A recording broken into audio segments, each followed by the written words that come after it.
sleeping on the back porch tonight. Okay? Get it all firsthand.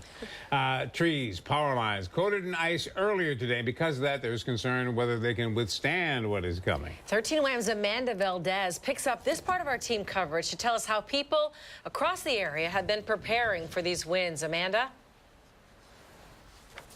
Yeah, Jenny, tree removal companies, as well as the ones with RG&E, they are suggesting that people keep a watchful eye on the trees around their home, especially given the freezing rain that we've recently experienced.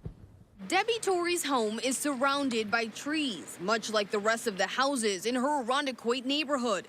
You just never know what's going to happen, particularly in a storm like this with wind and ice. For her, the preparations for windy days like the one we're expecting tomorrow start by keeping up with tree maintenance. She vividly remembers the windstorm of 2017 when the power went out and a tree tore right through her neighbor's kitchen. Just the snap, crackle, pop of all the trees around us, and it was a terrifying experience. Arborist Jason Cranmer remembers the amount of calls for help flooding in. It was hectic. You know, we had a ton of work, and it set us up pretty much for the whole year. He and his peers are ready for what tomorrow could bring. We will anticipate more calls tomorrow with the high winds. We expected some yesterday with the ice. Many of the branches in Torrey's neighborhood are covered in ice, as are the power lines.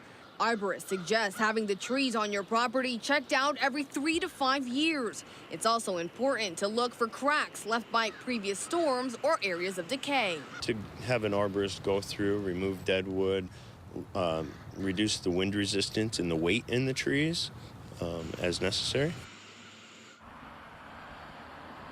And there is some good news here.